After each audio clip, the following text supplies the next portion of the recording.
Last but not least, in this panel, we have Trevor Pullinger, who is our Director of Faith Formation and Catechesis for the diocese. Hello.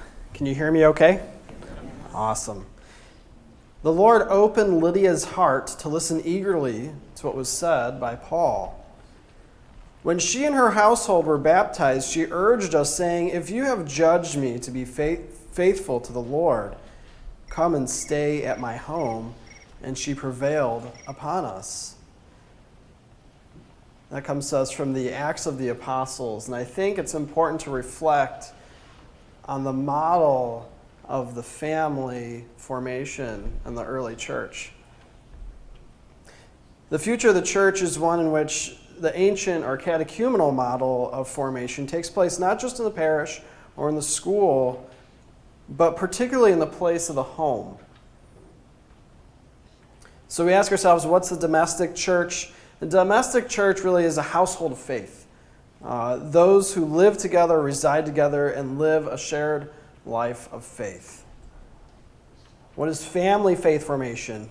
Well, there's many different ways to think about family faith formation. It's just not one model. It's broad in how it can be applied. It's formation that's intergenerational and adaptive to the whole family.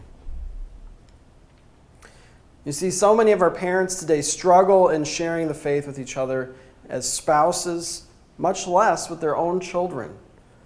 Many feel unqualified or feel like they're not sure what to share or that they'll mess something up. In actuality, 48% of those who participate in our own diocesan Rediscovering Sunday survey in November 2021 felt comfortable in sharing their faith with their own family, of which 85% attended Mass every weekend. So if those are our most energized Mass-attending people, think about how they feel in having conversations at home with the faith. Sometimes they don't feel comfortable. And that's for those that are attending regularly. For some of our families, that's not the case, and it might even be less than that.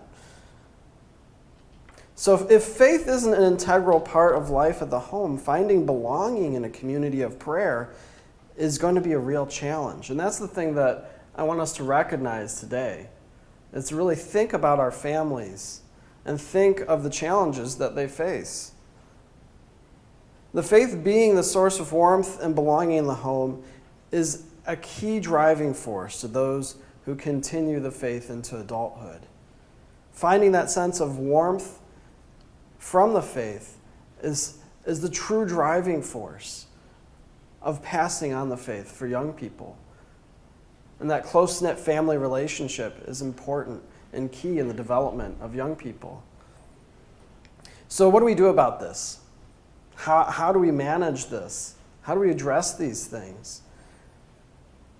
The answer is kind of to think of things in an incarnational way. Just like Tasha had mentioned kind of at the beginning, and Julia kind of touched on, and Sharon also. And that's by meeting people where they're at, really. Walking with people and meeting them where they're at. So instead of ministering and thinking about things as a specific age bracket, children, youth, or adult, we should really be asking the question, how do I minister to families or households of faith? How do I walk with them? How do I find them where they're at? You see, we're people who preach Christ crucified, as St. Paul says. We don't begin with lofty ideas or wisdom. We begin with relationship and share the mystery of the cross with those that we minister to. So our actions are just as catechetical as our planned lessons, if not more so. A lot of times there's calls that I'll get, from grief-stricken parents when they find out, maybe I didn't complete all the things that I need to for a sacramental program. What do I do now? And it's a hard conversation a lot of times. Because it first begins with the question, okay, well, tell me about your experience. Where's the faith in your life? How have you lived things to this point? And then the question of sacramentally, how have we prepared? So many of our families today are living in the desert. A desert of what? A desert of overscheduling, overcommitment, overstimulation, loneliness, and exhaustion. Finding a way to be an oasis for families is key to beginning the work towards family-based formation. Being that oasis, being that place where a family can find rest. And that can be done in a number of practical ways. In a lot of cases, family formation programs will offer a meal. And the beautiful thing about that is that it solves a problem for mom and dad that night. They don't have to think about where to eat or what to do or how their schedule is going to work out. That question's been answered. So they enjoy a meal together as a family. They create a space where they learn how to be together. So many of our families today are even divided within their homes. They don't even have enough time to spend together, much less at all the various activities that they're stretched in many different ways. And so to think creatively about this issue is to meet families where they hurt most, to find their pain points, and to provide spaces in which they can thrive.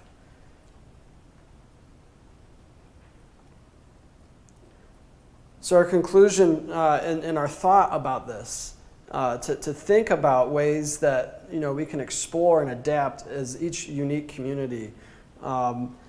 Think of Lydia and her invitation of faith. Come and stay in my home. Come and stay in my home. Ask yourself, how can we create such a place of belonging and welcome that families would even invite those of the parish into their own homes? How do I make a family feel comfortable enough? How do I invite a relationship enough that they'd be comfortable enough having us in their home, in their most personal and private space? And that's where we begin with, how can I serve these families? How can I meet these families where they're at? Thank you.